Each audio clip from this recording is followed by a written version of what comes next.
Reclassification of Caribbean islands from high and middle income countries so as to attract concessional financing to address issues of climate change does not appear to be a priority for multilateral groups such as the IMF.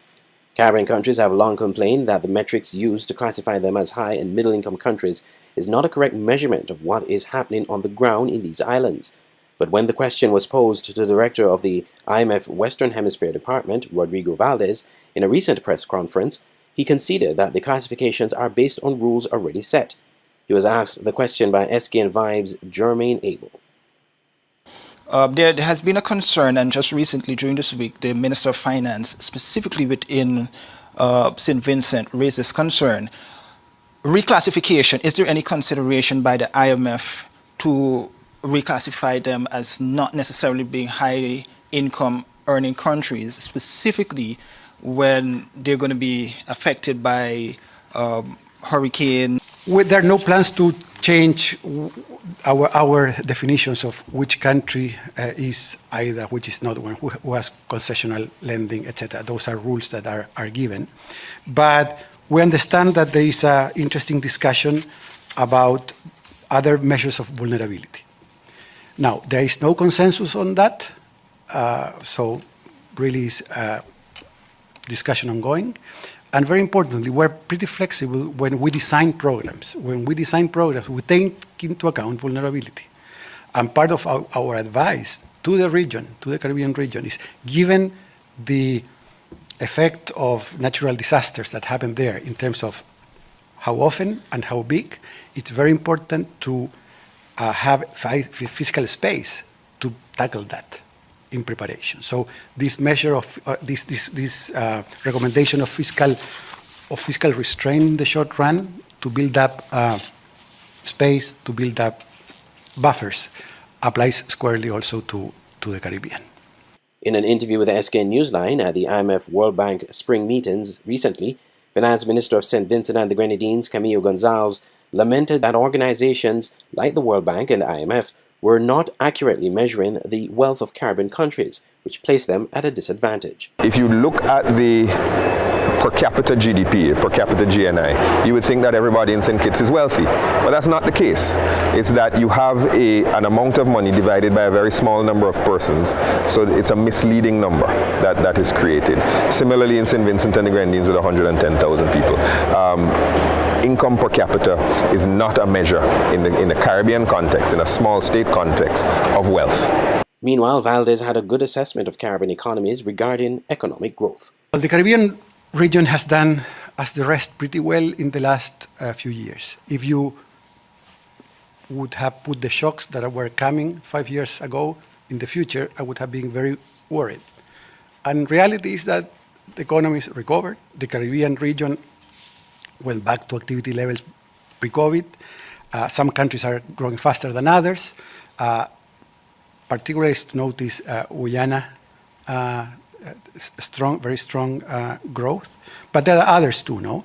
The group of countries that are more tourism dependent rebounded very quickly and are normalizing. And the following message is valid for all countries in the region. We're going back to normal growth. If we want more growth, what is needed is to work through the underpinnings of long-term growth with reforms of different types. And that's critical as a message for the Caribbean too. The IMF has reported that St. Kitts and Nevis' economy grew by 3% over the past year, and the strong growth is expected for 2024. I'm Andre Huey for SKN Newsline. Health tourism and medical research conducted in the Federation are still on the table for development, according to Dr. Terence Drew, Prime Minister of St. Kitts and Nevis. The development of the two sectors have been considered over several years to be crucial in diversifying the economy while lifting the overall standard of health care available on St. Kitts and Nevis. However, progress has been slow and not much has been said from authorities over the years. Prime Minister Drew was questioned on the stance of the current Labour Party federal government that he leads.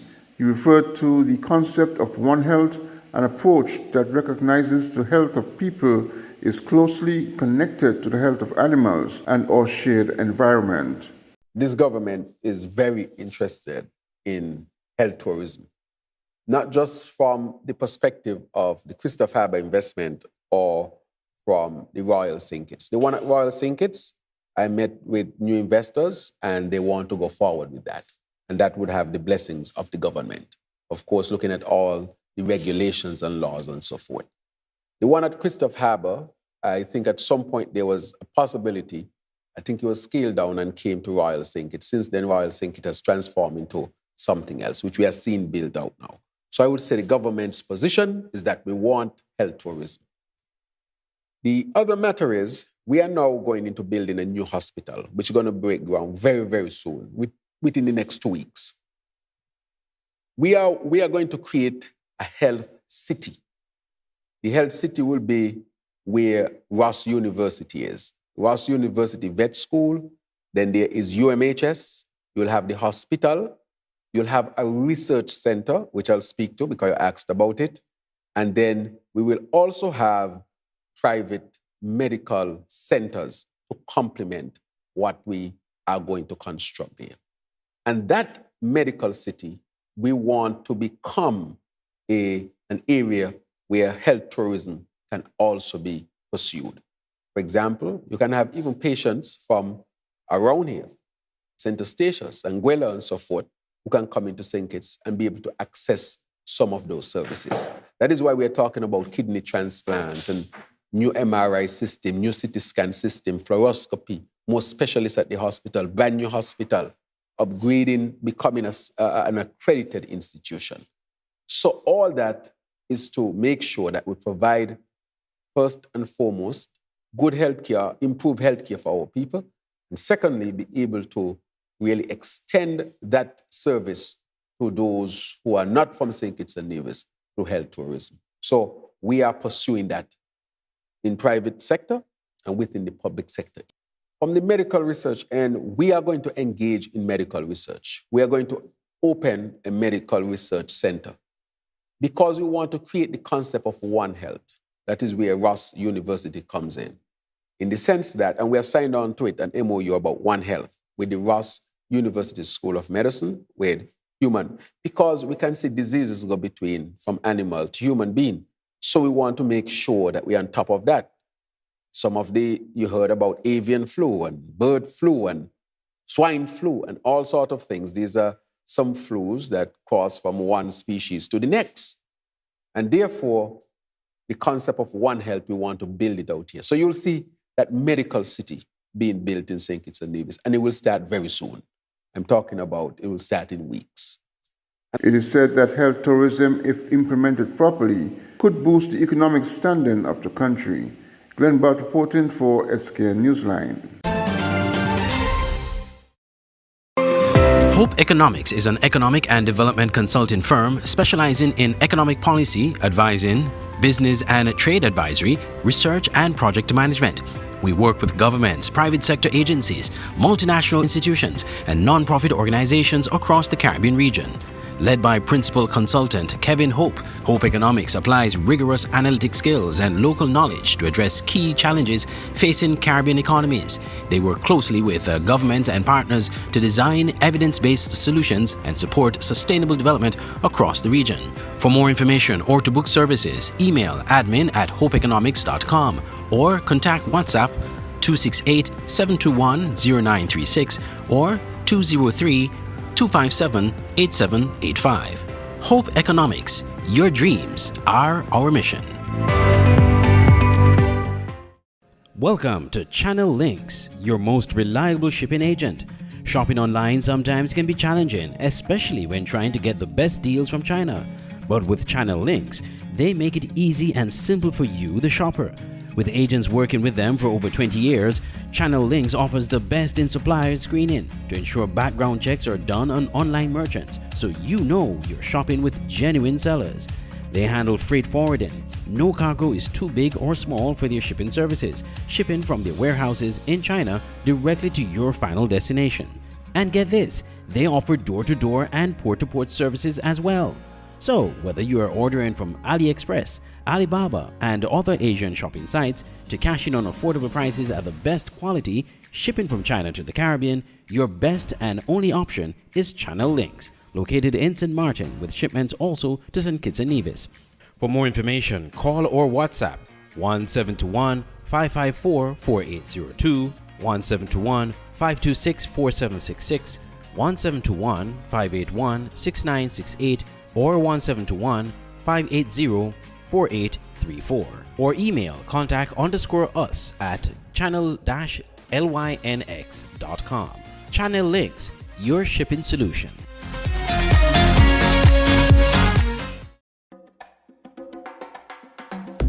I love the cable because they're real. What you see is what you get.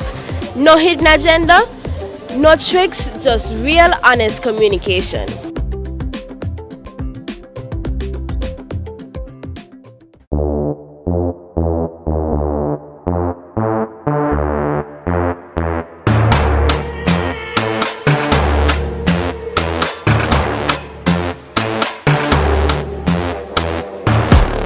Cheers to the city.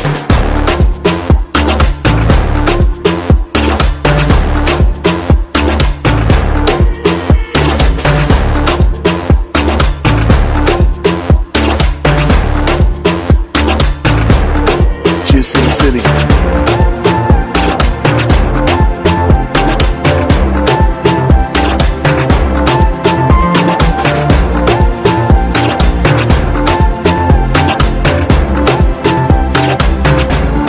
Cheers to the city.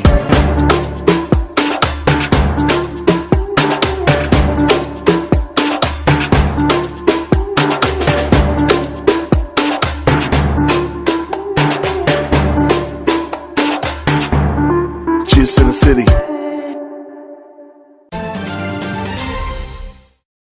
Outstanding condition Leeward Islands Hurricanes batsman Michael Lewis wants to continue the good work and preparedness after topping the scoring table in the recently concluded West Indies Championship 2024. On arrival at the Robert L. Bradshaw International Airport recently, Winston Cornwell, assistant coach manager for the Leeward Islands Hurricanes, said the team's performance was very good, showing much improvement all around, making the team very competitive. By now, we know that one of the years that we rack up and people will beat us in 2 and 3 days. Now we are beating big teams and taking our games down to the 4th day and all that. And I feel very much pleased of how the Hurricane gone so far, especially the success that we get. We rack up 4 consecutive wins in the tournament back-to-back. And I think we gone about very well. There are some really good individual performances with Mikhail, who carried back throughout the whole season, rack up some 600 and something runs, and also in his first season in regional cricket. And the young man have done really well. That's why we put ourselves in such good position, because he make runs, his brother take wickets. I think his brother take something like 31 wicket. I mean, the pitches and then that we played in the region are so slow, and for he rack up and take 30 something wicket along with Daniel, who also get 30 wicket as a spin bowler in his first full season. And there's a lot of pluses. We might not bring home the championship, but a lot of things to write home about. Scoring 682 runs in the cricket championship, 23-year-old Michael Lewis registered a top score of 130 runs, 3 centuries and 4 innings in which he scored over 50 runs.